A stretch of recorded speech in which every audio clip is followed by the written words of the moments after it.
বন্ধুরা, খুব ইন্টারেস্টিং দুটি খবর। প্রথমত, কেন এনসিপি বিএনপিকে ছেড়ে জামাত ইসলামের জোটে আসলো। এনসিপির কিন্তু বিএনপিতে যাওয়ার কথা ছিল, একেবারে সব কিছু কিন্তু চূড়ান্ত হয়ে গিয়েছিল। তারা বিএনপিতে যাবে, বিএনপির সাথে তারা ঘুরু করা শুরু করেছিল, যার কারণে কিন্তু জামাতকে তারা বিভিন্ন গালমন্দ করা শুরু করেছিল। জামাতকে স্বাধীনতা বিরোধী, রাজাকার ইত্যাদি কথা বলছিল না, মনে আছে না আপনাদের? নাহিদ ইসলাম থেকে শুরু করে প্রত্যেকে একের পর এক, তাসনিম, যারা সামান্তা, শারমিন, প্রত্যেকেই কিন্তু জামাতের বিপক্ষে খুব কঠোরভাবে গালমন্দ করছিল। সেই এনসিপি হঠাৎ করে কেন জামাতে চলে আসলো, এটা আপনাদের জানার ইচ্ছা করে না? হ্যাঁ, এইটা একটা বিষয় বলবো, খুব ইন্টারেস্টিং।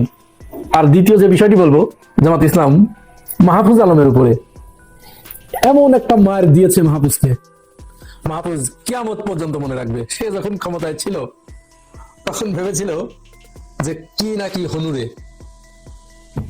কাউকে কোনো পাত্তা দিত না, কাউকে থোড়াই কেয়ার করতো না। জামাত ইসলামকে তো মওদুদিবাদ বলতে বলতে মুখে ফেলা তুলে ফেলতো, এবং এমন কোনো কথা নাই, গালমন্দ নাই যা মাহফুজ তার ওই পদে থেকে জামাতকে বলে নাই, যেটা তার কিন্তু ওই পদে থাকা অবস্থায় তার মুখে শোভা পেত না বা পাওয়ার কথা ছিল না, তার বলার কথা ছিল না, কিন্তু সে সেগুলো বলেছে। তো এই মাহফুজের উপরেও জামাত ইসলাম একটা প্রতিশোধ কিন্তু নিয়ে নিয়েছে ইতিমধ্যেই। আমি দুটি বিষয়েই আপনাদেরকে একটু ছোট করে বলি। প্রথমে আমরা চলেন কোনটা বলি, মাহফুজেরটাই আগে বলি, তারপরে ওইটা বলি কেন এনসিপি এখানে আসলো। মাহফুজ, আপনারা জানেন সে কিন্তু নির্বাচন করতে পারছে না। আগামী নির্বাচনে সে এনসিপির হয়ে নির্বাচন করতে পারছে না। সে জামাতের সাথে, এনসিপি যেহেতু জামাতে যখন চলে আসলো, তখন স্বাভাবিকভাবে মাহফুজ এবং আসিফ মাহমুদ এই দুইজন কিন্তু স্বাভাবিকভাবেই আসার কথা এবং তাদেরকে নমিনেশন দেবার কথা। জামাত এনসিপি কে 30টি আসন দিতে চেয়েছে। এনসিপি আবার এখানে একটু বেশি চালাকি করতে যাচ্ছে। তারা বলছে, যেহেতু তারা 50টি আসন চেয়েছিল, এখন তারা বলছে যে না, 50টি, জামাত যখন 30টি দিতে রাজি হয়েছে তখন বলছে ঠিক আছে, তাহলে 30টি দেন, আর 10টা বা 20টা আসনে আমরা জামাতের প্রার্থীর বিপরীতে প্রার্থী দিব, সেখানে তারা জামাতের প্রার্থীর বিপক্ষেই তারা নির্বাচন করবে। জামাত ইসলাম এটিকে নাকচ করে দিয়েছে যে না, এটি সম্ভব নয়।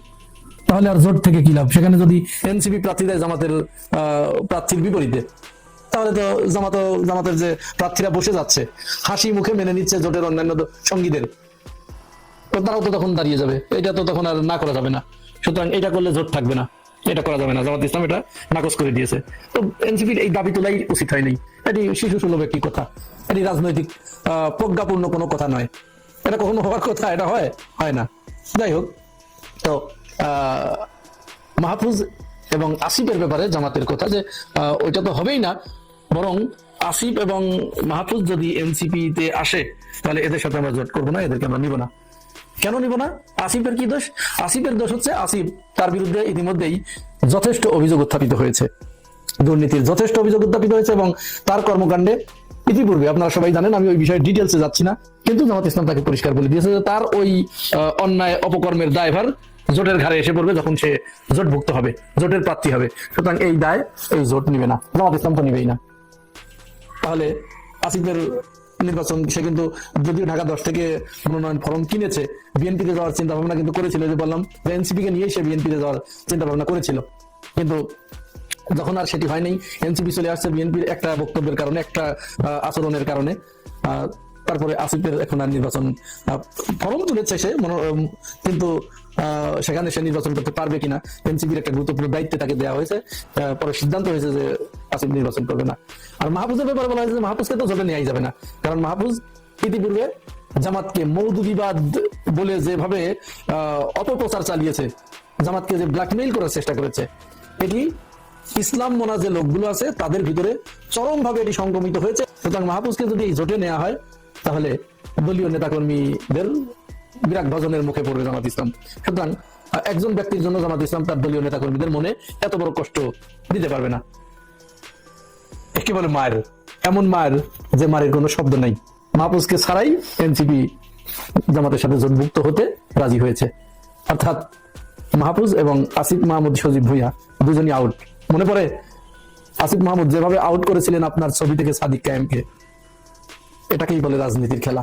আর মাহফুজ, মনে পড়ে আপনার, আপনি উপদেষ্টা থাকা অবস্থায় জামাতকে কিভাবে গালিগালাজ করেছেন, জামাতের নেতাকর্মীরা আপনার দ্বারা কতটা মনোকষ্ট পেয়েছেন, কতটা কষ্ট পেয়েছেন একবার ভাবুন তো। ভাবতে পারেন? এরপরে এনসিপি কেন জামাতের জোটে আসলো বিএনপি ছেড়ে? চলেন আমরা সেই বিষয়ে একটু শুনি।